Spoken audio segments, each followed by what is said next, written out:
I don't know if you saw the peach version of this dress. I beaded the purple. So let's bead this dress together, shall we? We're going to be using a slightly different method from the peach. Let's jump in. So we're going to be drawing the lines this way. The last tutorial I did, I measured, but this time around I'm going to be doing freehand. So if you look at the description box or the comments, you see where I dropped the link to the other video where I actually did a proper measurement. What I did was simple. I just picked my chalk and drew. So I just picked it right there and I drew it down to the middle, and that's what I was trying to achieve right there. Draw out all the lines you want to draw and make sure that everything aligns the way you want to align it. So I started from the middle, which is the easiest way to start from. After you've done one side, then you go ahead to do the other side and make sure that whatever you did on one side, you do it on the other side. And when you're doing that, just make sure you're observant, look at it very well, make sure that everything is sitting the way you want it to sit, and then you know that, oh, you have drawn it. If you are confused, you can as well just take your time, look at it very well. But the easiest way to do this thing is actually by measuring. Just measure 1 inch across board, or half inch across board, like 1 inch in between both spaces. I have a tutorial where I measured. The link is in the description. So by the time you're done measuring and drawing the lines and you're satisfied with whatever drawings that you make, we start beading. But before then, I went ahead to do the back as well. So we also needed to extend the beading all the way to the back. So I just did an extension of all the lines to the back, to the position I want it to be. Feel free to do it however you want to do it. There's no particular hard and fast rule to this, but just make sure you draw the lines. And this is what I'm doing right here. By the time I was done, I did it for both sides. And by the time I was done, went straight into the beading process. So let's go. Now that I finished outlining it, this is what everything looks like from the front to the back, and we're going to start beading. I know I've said that before, but yes, let's go and start beading now. So we'll use this broken glass bead right here in the color purple. The heart color is beautiful. And then we also need the crystal beads in silver. We also need the stones, and we need teardrop beads as well. We'll also need nickel needle, like beading needle. And then we'll need these tiny studs as well. This right here is the fabric on the table. And we're going to be beading on all these lines all the way to the back. In fact, we're going to start from the back right there, and then we're going to go all the way to the front. So let's start already. First thing we're going to be using is the broken glass bead. That's the first line we're going to be having. And then we'll put in the needle, a very threaded needle, and then we'll just tie. So to tie, we'll just make sure we put in the needle in such a way that it doesn't show inside the fabric. And then when we pull that, we'll just take the needle through the thread. Remember, you have to knot the bottom. So you can do it a second time. That's if you choose, but for me, I didn't need to. So I'll just put in my needle through the line to the beginning of the line like that, and then I'll start putting the beads in. I'm going to be starting with stud. I didn't mention that I was going to be mixing the beads with studs from time to time. There's no hard and fast rule as to how to do it, but yeah, so I'm starting there with stud.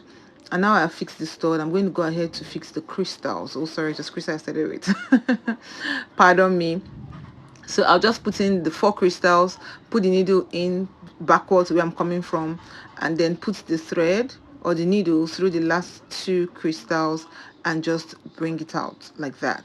So I'll go ahead and put in 2 crystals again, take the needle backward like that, and then bring it out and run the needle through the last 2 beads.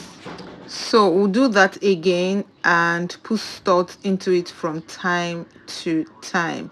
I'm going to be doing this all the way around the lines till we get to the other side, and we'll just keep doing it right there. So I'll just open it up right there and continue the lines until I have done it all the way till we get to the other side.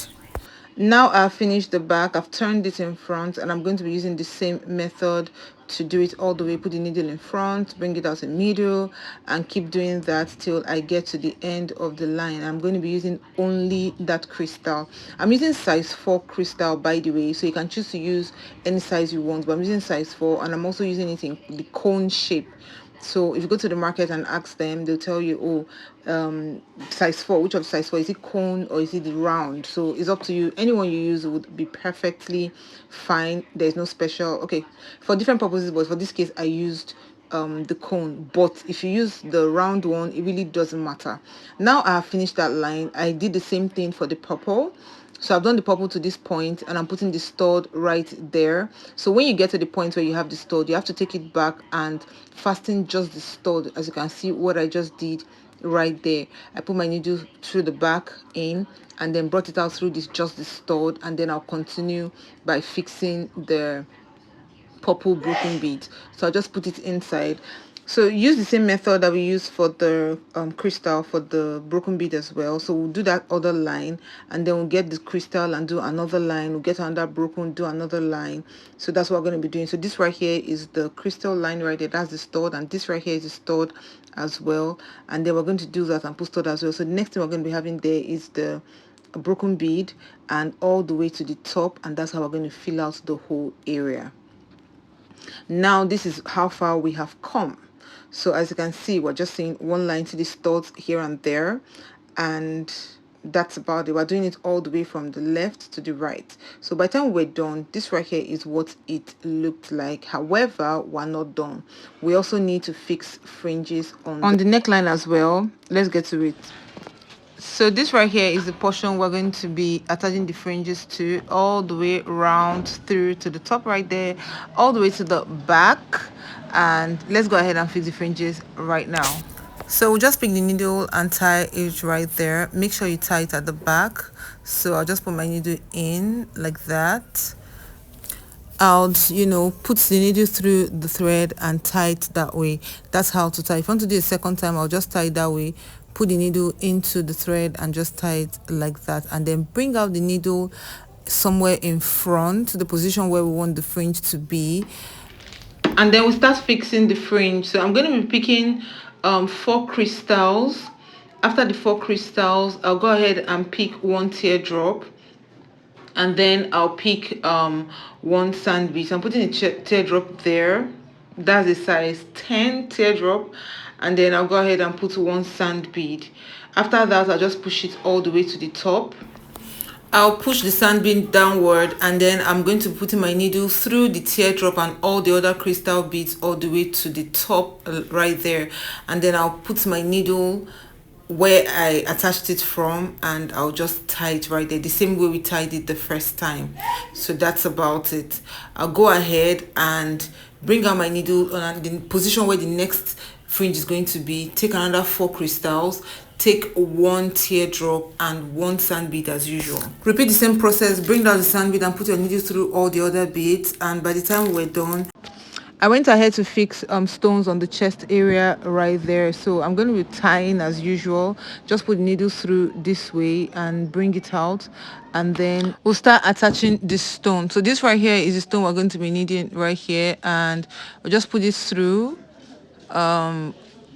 Put the needle, just make sure you attach it to the back and not anywhere outside. Bring it out, drag it, and then let it sit how you want it to sit.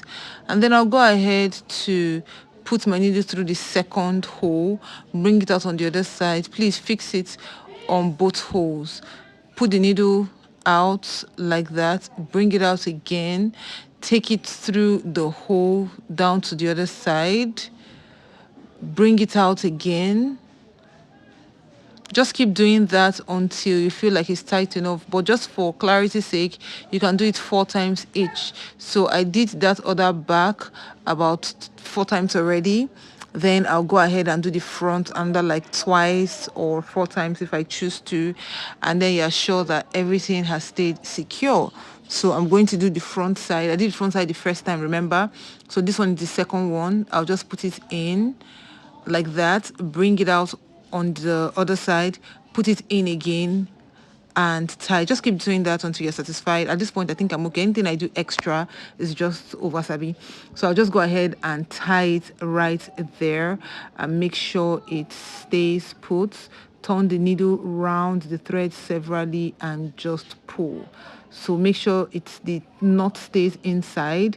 I use my hand to adjust it right there, and then I'll put it through it again and tie it a second time. And at this point, I think we're good. Now that we're sure that it has stayed put, pick a scissors, cut off the excess thread and you're good. So we fixed that, we fixed other stones, and then we also fixed the fringes. So this right here is what the fringes and the stones and all, and everything turned out to be. So this is actually the complete look, and this is very similar to the other one that we did. Thanks so much for watching my video. See you in my next one. Bye.